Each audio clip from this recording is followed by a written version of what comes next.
Sanatana Dharma. Here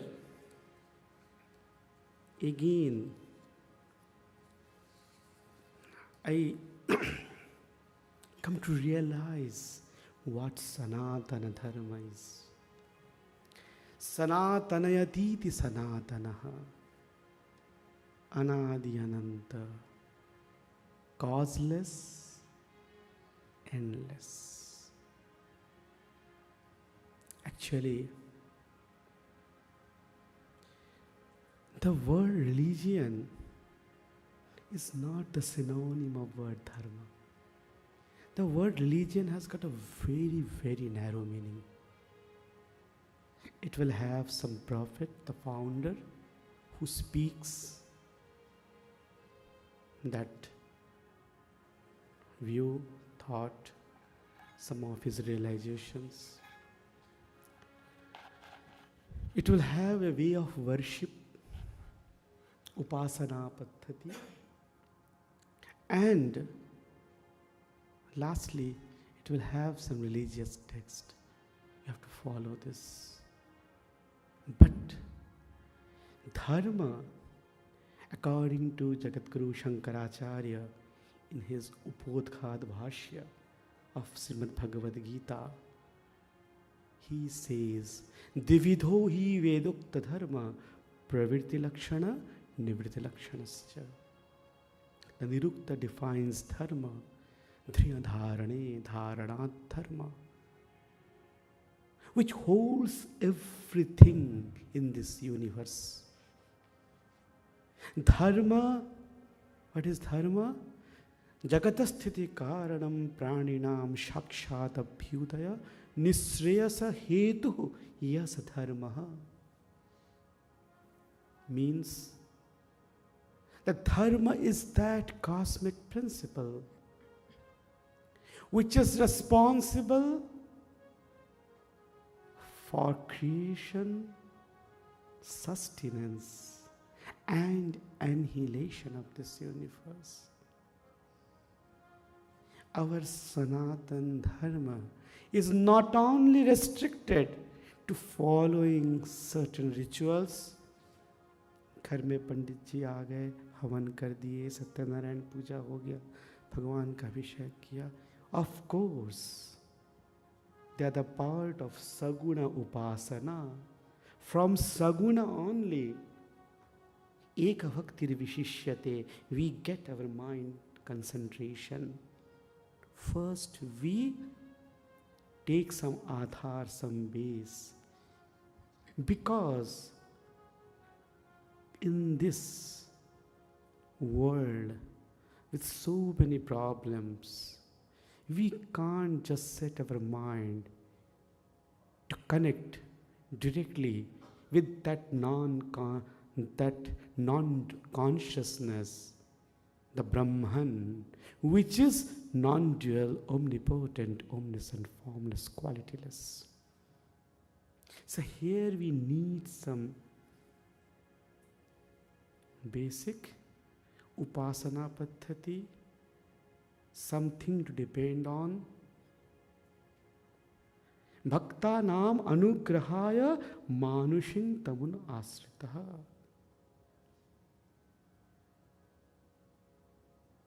अर्थात भक्तों को अनुग्रह करने के लिए भगवान ने रूप लिए अलग अलग. But that consciousness is non-dual. Consciousness cannot be made parts. And today, the very foundation of quantum physics, it's different. Their findings, they confirm that consciousness can have no divisions. Your consciousness, your. There cannot be units of consciousness. Consciousness is whole. It pervades everything in this universe. So, what is dharma? It is beyond color, creed, nationality. It transcends everything. It is the inquiry, it is the search of that cosmic principles which hold this universe. And if we go with them, we are there. Otherwise, we are ruined. If we break the nature, if we break those divine principles, actually, 300 years back in Europe, when Industrial Revolution that covered everything, Newtonian's classical physics law, deterministic principles, the cause-effect relations of Newtonian classical physics, they were, and with the triumphant victory of scientific materialism, one fine morning, Nietzsche, a philosopher, declared, God is dead. भगवान मर गए, उनकी अब कोई आवश्यकता नहीं है.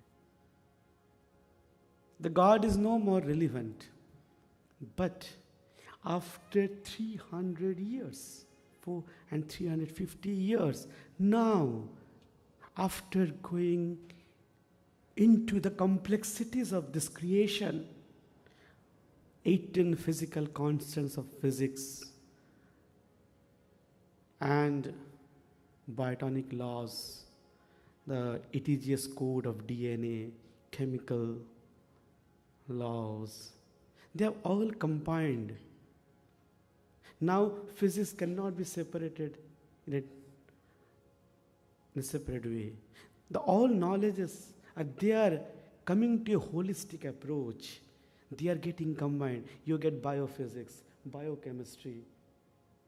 So these are the interdisciplinary branches. They're coming up in science. They're all looking for the unity behind this creation. So now the scientists are of the opinion, the Nobel laureates. In 2011, I got a chance to speak at Brookhaven National Laboratory, New York. They have 5 Nobel laureates in physics, 2 in chemistry. They have the linear accelerator where they are doing proton collisions and they are finding the new particles. Now you might be knowing that on 14 July 2012, they got Higgs boson at 126 gigaelectron volt. What they are searching in a scientific way, that is very complicated, but in a very easy expression, they are searching the principle that the cause, how energy is massed. According to energy mass equation, matter is nothing but condensed form of energy. So the energy which we can't see, we can't feel, we can't smell, we can't touch, how it is condensed into matter. See, these are all condensed matter only. These only, we see, it appears. It is also an illusion. After the successful experimental verification of Bell's inequalities in Berkeley lab, David Bohm's theory of implicate order, it has been established beyond doubt that superluminal speeds are possible. 2 photons, even separated by astronomical distance, they connect with each other, crossing the barrier of space and time. They instantaneously communicate with each other, crossing, that is called superluminal speed. So, through this implicate order, David Bohm concluded that at the deeper level of the universe, though the universe appears to be chaotic at the peripheral level, but at the deeper level, there is an interconnection which sustains everything, which acts as a basic substratum holding everything, and itself remains unchanged. अचंचल के ऊपर प्रतिष्ठित सक्रियता. It remains unchanged at the bottom, but it becomes the substratum of all the changes. That is your own self, your Atman. How you can experience that? In meditation, आप सांस लेते हैं,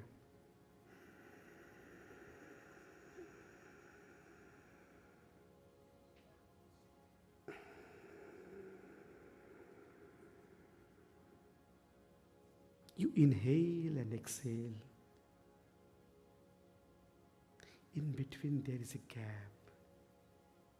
That is your own self, Atman. That is your own self, Nishkriya Avastha, Naishkarma Siddhi of Vedanta. If you can hold that gap, you are done. You can touch that consciousness. And when you connect, identify yourself with the consciousness, all knowledges, they are unfolded. What we believe in Vedanta, according to the Freudian theory of West, they believe that the mind of a child learner is an empty slate where we go on putting informations. But according to Vedanta, a child learner's mind is a repository of all knowledge and human excellence. Everything is inherent. Nothing, no knowledge comes from outside. Through the process of learning, what we do, we just take the cover off our soul, and you're enlightened.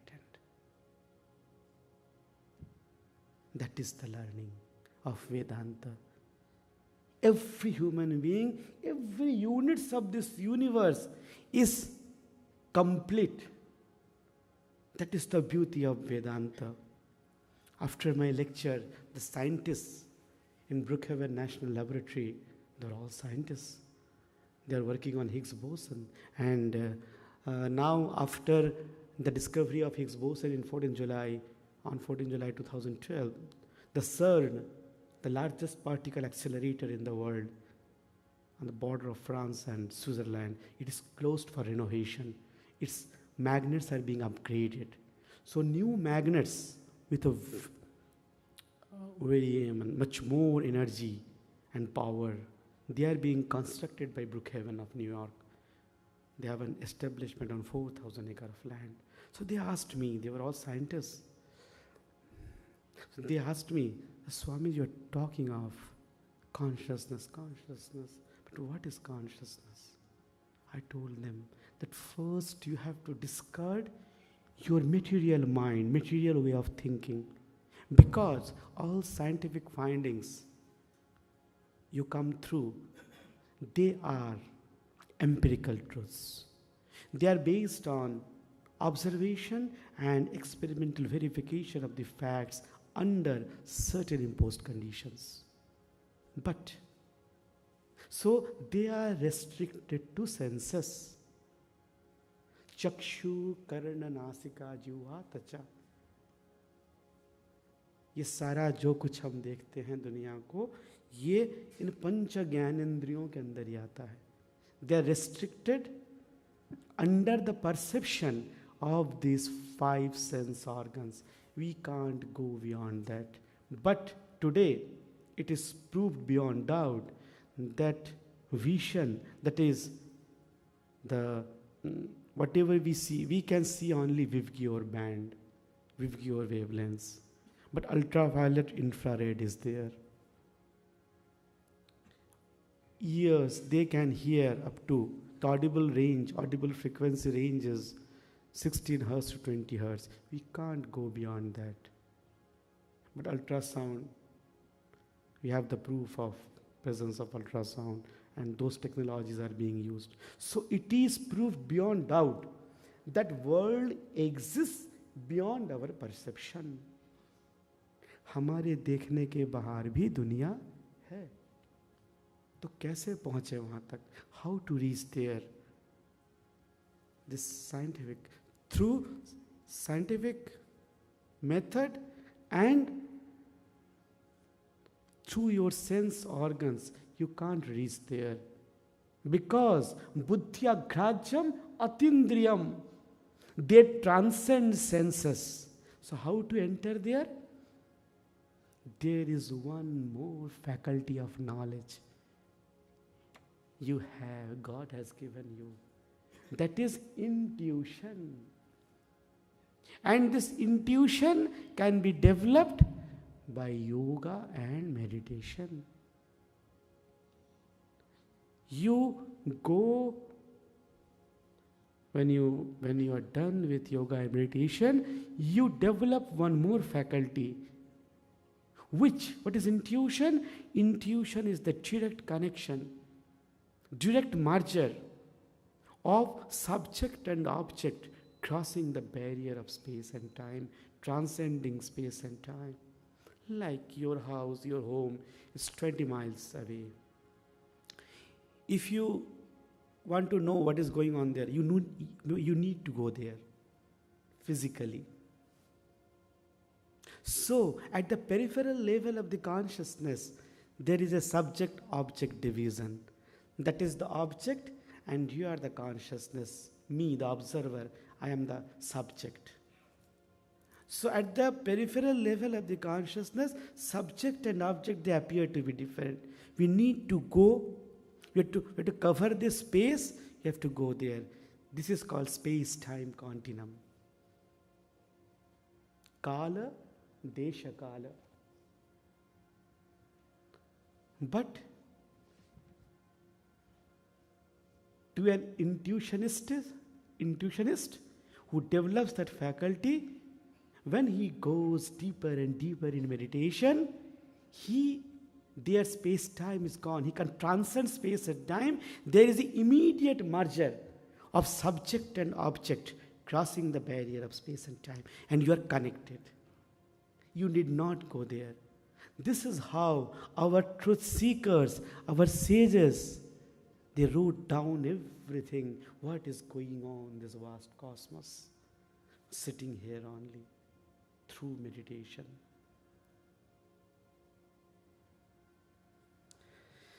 So Sanat, I told them that first you have to discard this idea this consciousness is the product of few amino acids and protein molecules colliding together in the brain, and they give rise to consciousness. That is called epiphenomenalism, which says that consciousness is the product of matter.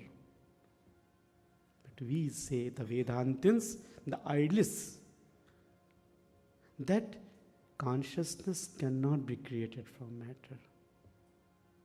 It is consciousness which creates the material reality outside.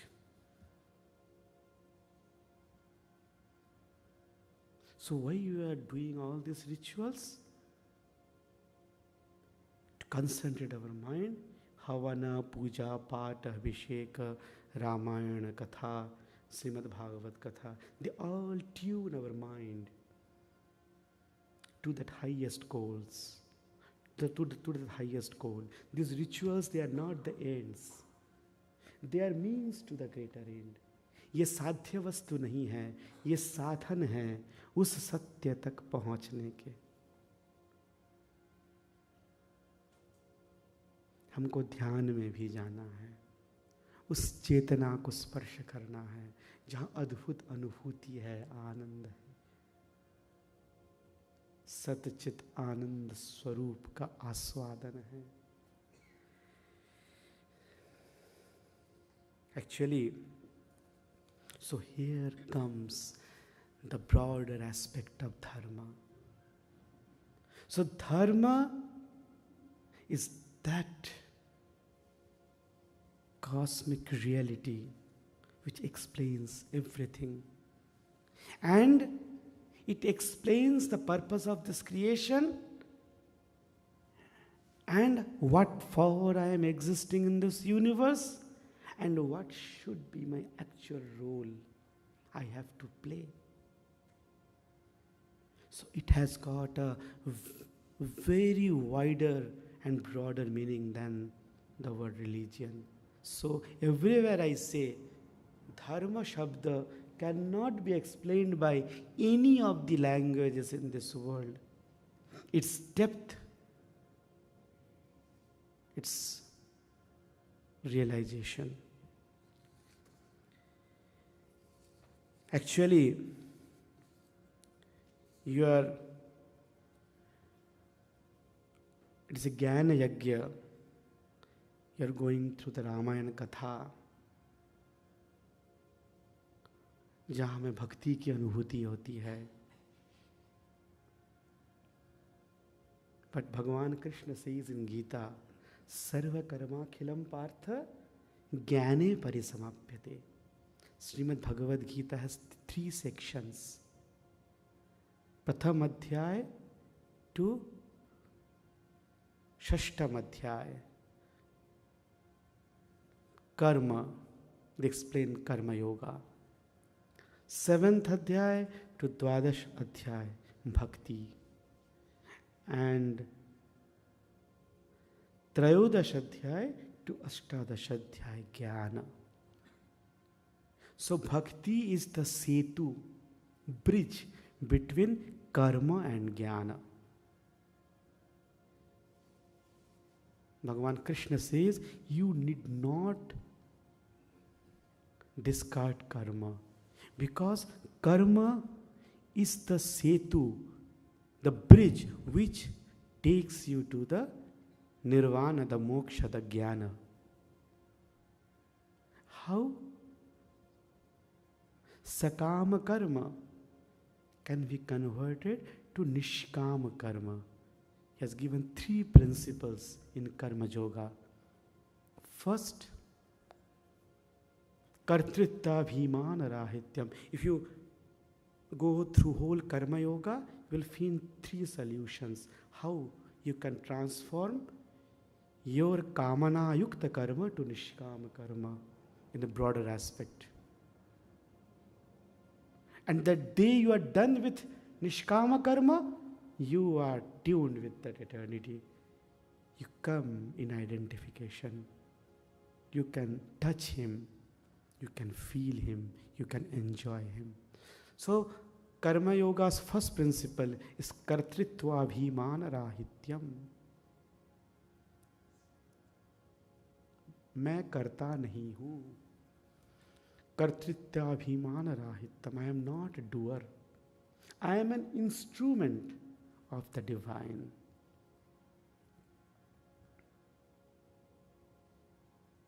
Yata pravritir bhutanam jena sarvavidam tatam swakarmana tamabhyarcha siddhing vindati manavaha. Swakarmana. My actions will be transformed in his worship. All my actions, they are done, they are initiated to make him happy.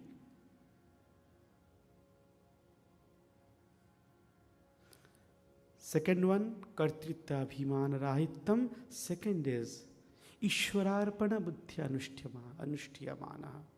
Actually, all our work is initiated to make us happy and our people, my wife, my kids, my parents, that's all. All our efforts are restricted to that only. We can't go beyond that. We earn money, all luxuries to make us happy and whom we love, we are connected. But We can't share it with everybody. So there comes the restriction. There is the binding. So Bhagavad Gita says, do surrender or sacrifice every karma. The sacrifice is the base of Gita. Everybody is sacrificing. Everybody is sacrificing. Then only we can get back. Sacrifice is the basic message of Gita. You have to practice. You have to endure upon. So, that sacrifice broadens our thought and mind. ईश्वरार्पण बुद्ध्यनुष्ठ्यमान. सब कर्म भगवान को अर्पण कर दो. उनकी खुशी के लिए, उनकी प्रीति के निमित्त हम कर रहे हैं. बस transformation begins, refinement begins.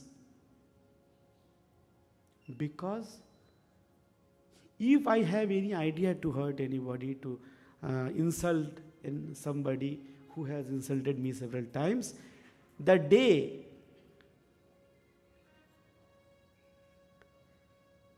we commit that whatever we will do, it will be to please my Lord. So all your false actions, egos, and ahankaras will extinguish, because we cannot offer bad things to the God. So here comes the refinement.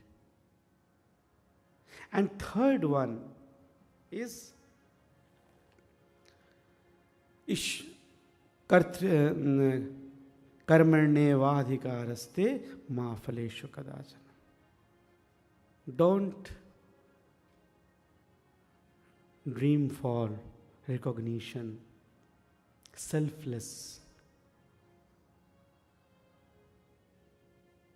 किसी कामना से नहीं, किसी प्रत्याशा से नहीं, किसी लोभ से नहीं, केवल खुशी से करना है, कर्तव्य मानते हुए. It is my duty. So these are the three basic sutras, the formulas. If we adapt, we can transcend the common plane of existence, and that starts refining our consciousness. We get into bhakti, and again we go on refining through bhakti. We are refined and we reach the jnana state. Sarva karma khilam partha jnane parisamappati. Everything ends in jnana. That is feeling of one consciousness. The theory of oneness, aham brahmasmi, I am total. I am one with this universe. Advaita state of realization. Means not Dvaita and duality. This duality is apparent.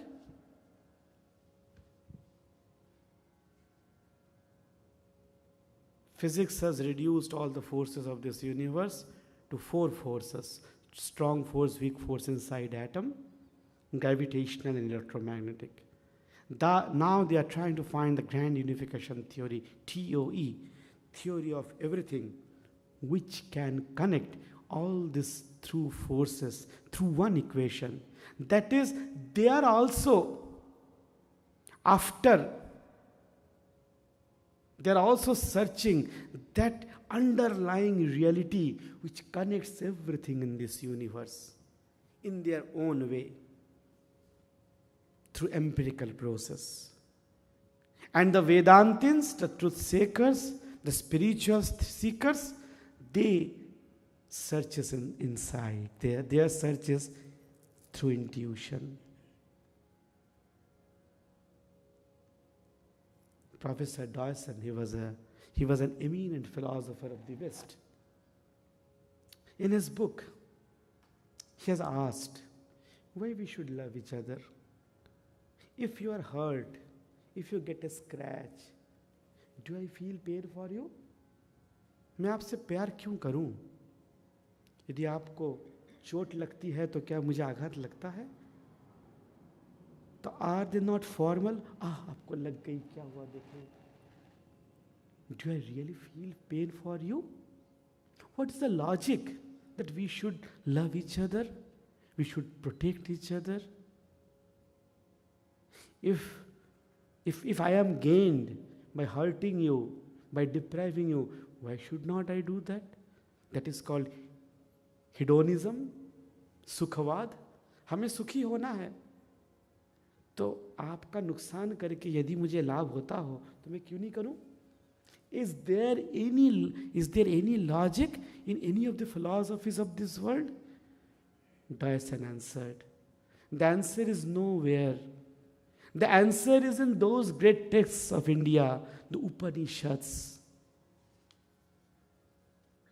The Mahavakya Upanishad, Tattvamasi, thou art thee. मैं ही आप हूं. Again I will say that consciousness is non-dual.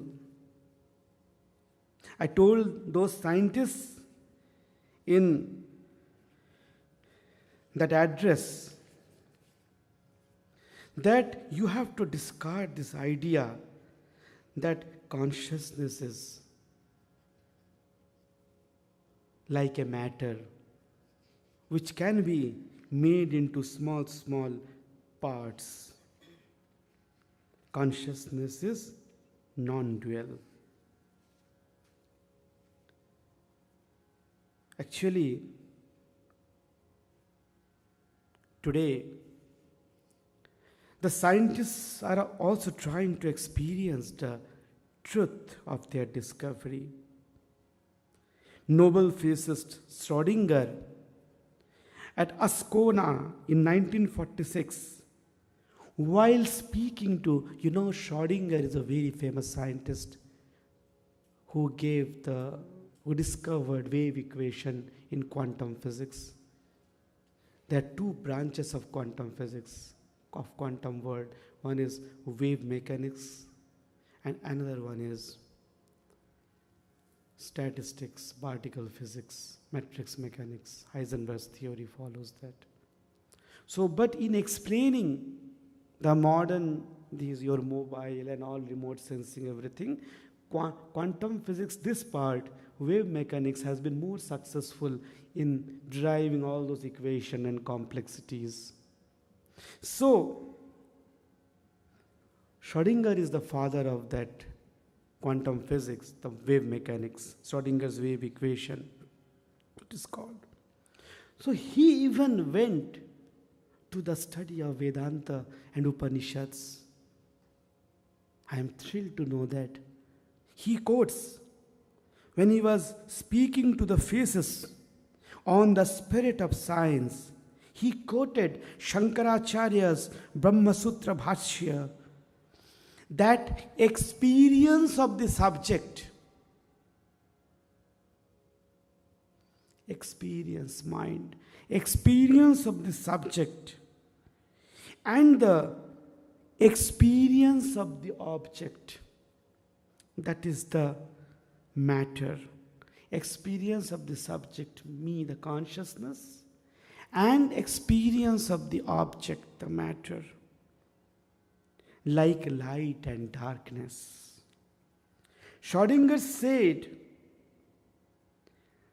quote, the striving of all scholars of Vedanta was after having learned to pronounce with their lips, really to assimilate in their minds the grandest of all thoughts. In the line of Vedic rishis, he said, Schrödinger declared, I am the whole universe. Swami Vivekananda said, your all problems will be over the day you feel yourself one with everything. The theory of oneness. That is the beauty, that is the flavor of Vedanta. Physicist Fred Alan Wolf commented, I like to think of this statement, I am the whole universe, as the initial postulate of quantum thinking. Like a Vedanta mystic, Nobel physicist Richard Feynman spoke, quote, Richard Feynman, he is a very eminent quantum physicist. Living things, masses of DNA, proteins, atoms with consciousness, matters with curiosity. I, a universe of atoms, an atom in the universe. The main emphasis in Eastern philosophy is to bind together scientifically all the elements of personality which are normally autonomous and scattered in order to experience. Why we do all these rituals, this yoga, meditation? Just to bind our thoughts, our activities, and our whole personality, which is autonomous and scattered, in order to experience the highest truth.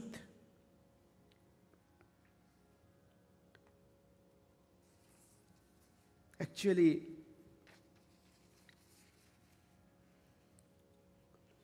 science has its methods of experiment, observation, and inference. So has the science of spirituality its own methods of experience. While physical science helps us to control the external world through external means, spiritual science or the Raja Yoga proposes to study the internal nature with all instrument of mind, and through that control the whole, both internal and external. This science of religion is based on the analysis of the infinite potentiality of the human soul.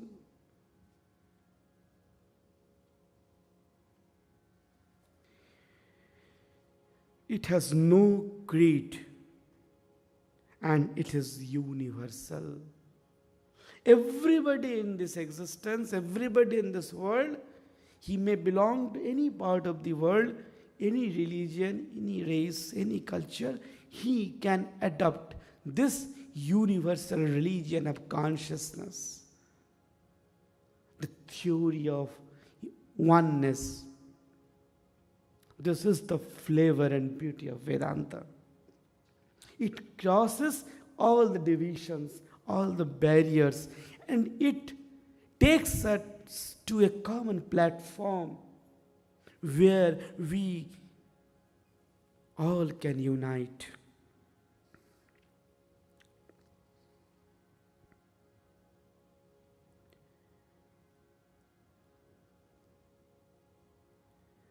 Then what will be the result of these all rituals? You do not worry.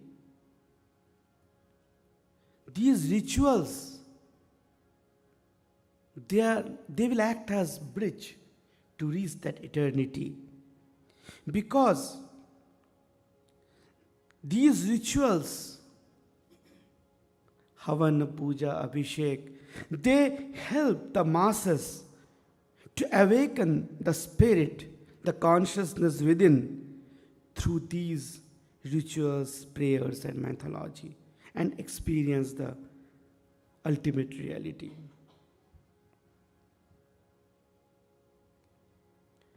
And this experience, Anubhuti, is the only source of knowledge for all mystics who speak the same tongue and teach the same truth in a different way.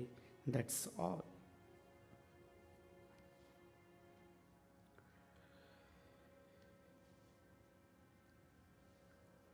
Actually, the dogmas, if we are only confined to the dogmas, then what is the danger? That is, dogmatic religions, they inspire one to fight the non-believers or banish them and torture them to follow their own path, because they are not realized. And what the mystics do, the truth seekers do, they inspire their followers to experience the God within everybody.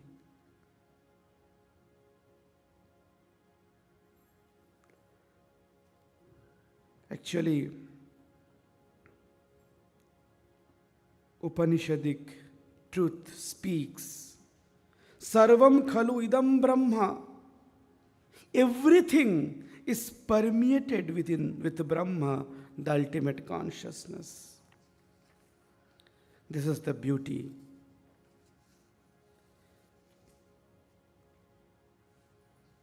Actually, our Indian philosophy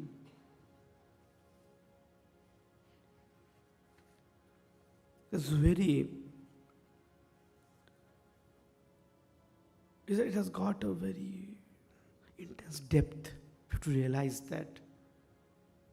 So here we can, in religion, we get separations. But we come to the Adhyatma, spirituality. Spirituality unites. If you don't follow any ritual, still you are spiritual with your thoughts and views. What is spirituality? Spirituality comprises the universal, rational, and mystical dimensions of all religions. It says it is based on the discovery and direct experience of the truth that behind the physical body of the man, beyond our physical body, there is a non-physical or spiritual reality. And since this reality is non-physical, it is neither subject to death nor sense-bound experience. Since it is non-physical, it is infinite. It extends beyond this body and mind,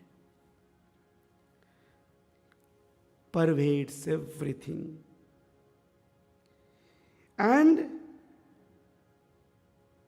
this immortal, undying, all-pervading reality, transcending the senses and words, has been experienced by mystics, saints, philosophers, and sages in all religions.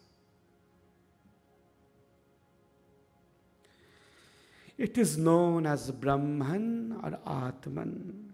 In Vedanta, Tao or Qi in China, spirit, soul or kingdom of heaven in Christianity,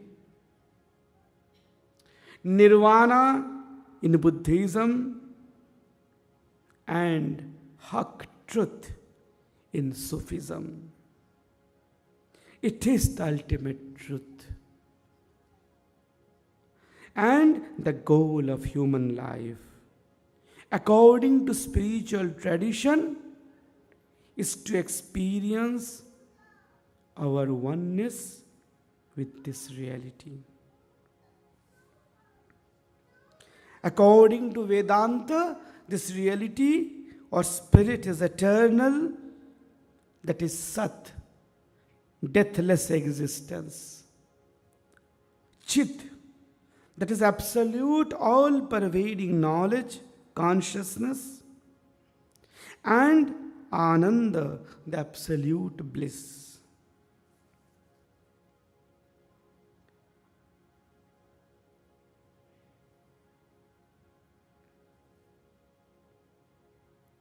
And where we need to go? The culture or the science of experiencing this transcendental reality, potential, and hidden in all of us, is called spiritual culture. So the problems we are facing today, this world is facing, we should come to the spiritual aspect. That at conscious level, we are all one with this universe. And Vedanta says that when we are identified with our own self, we feel the presence of one single pulsating consciousness in both the sentients and the insentients. सर्वत्र आपको एक चेतना की ही अनुभूति होगी, और वही realisation हमारी सारी प्रॉब्लम्स को जड़ों से भगा सकता है. आज जो हिंसा, द्वेष, टेररिज्म सारी दुनिया में फैली हुई है, we feel insecured. This is the Vedanta, the theory of oneness, the theory of one consciousness pervading everything, is the basic solution to all our problems we are facing. Actually,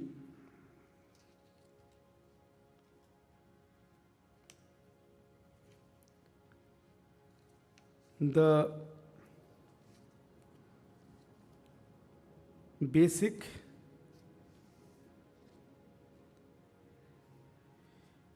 what is the problem we are facing today? In short, actually, the incredible success of the technology, the offshoots of this science, has encouraged consumerism, more sense enjoyments, and inspired more work, more competition, more struggle for existence. Instead, actually, Newtonian concept of atomism, determinism, objectivity has turned ourselves into a passive machine. Instead of solving the problems of want, it brought endless greed and goaded people, as it is happening in developed countries. Mad rush for consumerism has led to the economic determination, which in turn has led to hedonistic paradox. What is hedonistic paradox? Sukhavad.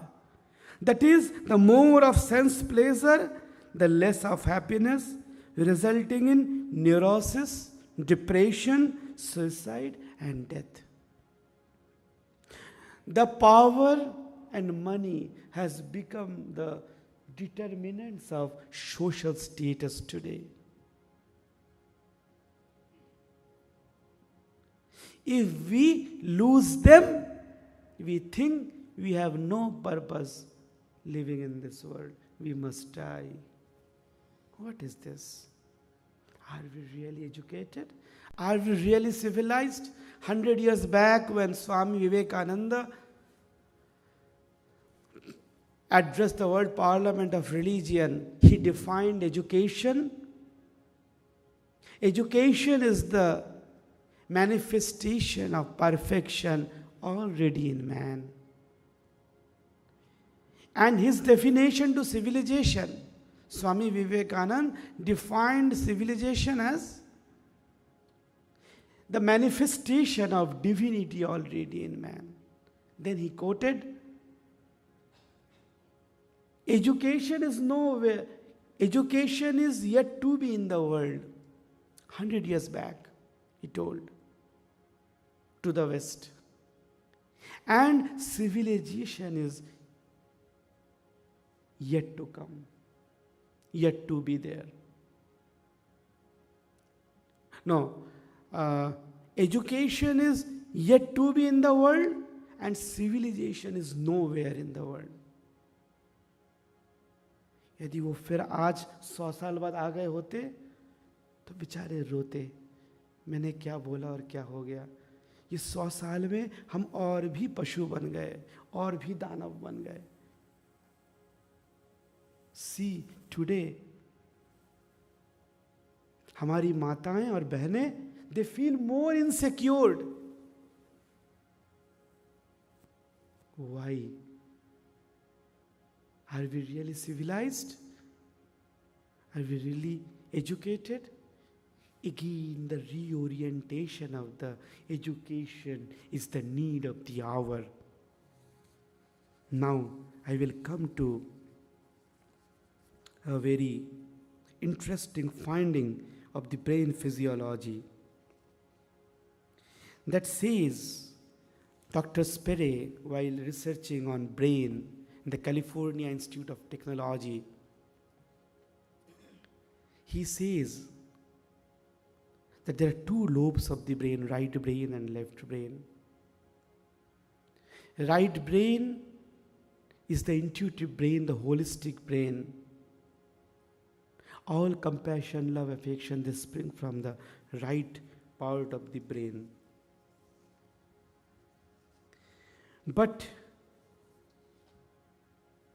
And the left brain is the rational brain. We take this scientific knowledge, we learn computer, mathematics, biology, chemistry. So what they have found in their experiment, that the young child born in West as well as East, they have a weaker right brain than the left brain. It has come like a revelation. Julian Jaynes has written a book on that, The Breakdown of Bicameral Mind, where he has pointed out that the child born today is very strong in external science. He can do rigorous mathematical calculations. He will teach you the modern applications. पापा ये WhatsApp ले लो, WhatsApp, ये WhatsApp से तुरंत आप मुझको message भेज सकते हो, वीडियोस भेज सकते हो। आपको सिखाएंगे। देखिए बच्चे ज़्यादा तेज हैं कंप्यूटर वगैरह में, they have a very high level of IQ, they can grasp these things. आपको जितना कंप्यूटर नहीं जानते, बच्चे ज़्यादा जानते हैं, फटाफट फटाफट आपको सिखाएंगे नया नया application. But at the same time, they are becoming self-centered, very cruel, no concern for others, for parents, unable to control the temptation of sex, murder, violence. Why? They have no answer to this. Now they have found that it is due to the weaker right brain. If right brain is not properly developed, you can see the danger of just developing the left brain, the terrorist activities, all the corruptions, whatever is going on in this society, they are not done by uneducated people. All organized crimes, organized corruptions throughout the world is done by the best technocrats, best management experts, because they know law and how to break that. They know it well. So what is the result? That it is a left brain oriented education. But our Upanishad says, Dve vidye veditavve paracha aparacha. To become a full, complete human being, you need to learn two kinds of knowledge. One is aparavidya, the basic knowledge of science and everything, for your livelihood, to live in this world, to earn money. That is the aparavidya that comes from left brain orientation. Now another one is the paravidya, your consciousness getting connected with the cosmos. There you get the bliss, there you can feel tranquil, you get peace, happiness to fight all those odds. So that is now absent. तो मुझे बहुत खुशी हुई आज जानकर, जब मैं बैठा हुआ था, कि यहाँ डे केयर है और वहाँ बच्चों को अच्छे संस्कार दिए जा रहे हैं. This is the need of the hour. Few days back, on 12th of June, I had a lecture in Ohio State University, Columbus. I talked with the students there on science and philosophy and the need how science and spiritual ideas can connect for a better world.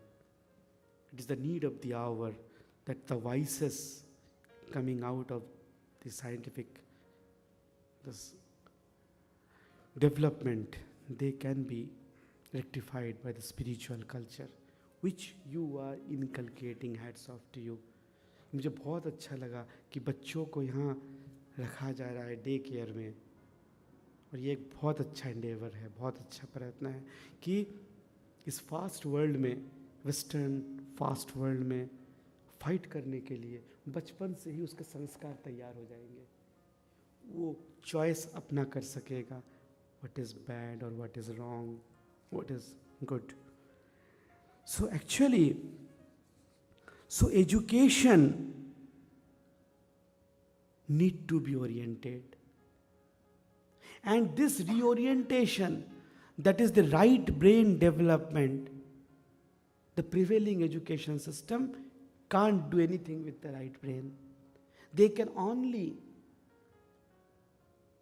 put information on the left brain, but they cannot increase the quality of a man. That quality of a man can be developed here only. This is the place where they learn compassion, love, affection, sharing, tolerance, and become a complete human being. So what we need today? The whole way of learning, that what is needed is intuitive and holistic thinking, spiritual culture, and internal perfection through higher ideals, service and sacrifice, and holistic living that energize, activate, and develop the right brain, thus achieving success through holistic living that is for the good of all, benefit of the all. Bahujana Sukhaya, Bahujana Hitaya.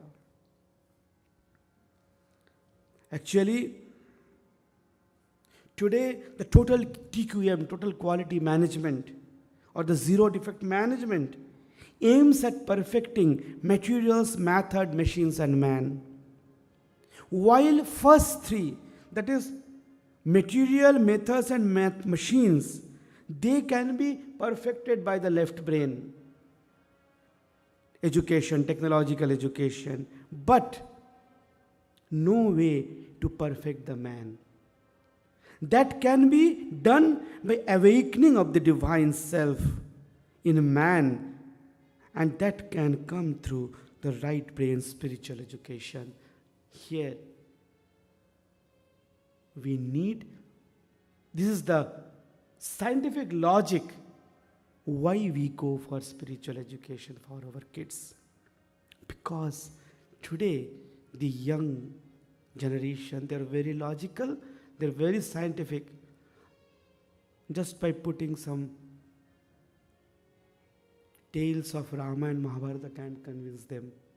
You need to present scientifically with a logical background what are the heights of our spiritual culture is. Then they can be convinced, they can be put into track. Then if they get the logic why I'm doing this, then they will follow what you want them to follow. So today, and so what is the need of the hour? We should have Einstein's mind, but that won't do. Einstein's mind should be combined with the heart of Buddha, with love, affection, compassion. Previously, UNESCO, the slogan of UNESCO was learning to do. That is, we learn to work more and more and earn money, fame, power, prosperity, technological advancement. So its slogan was learning to do.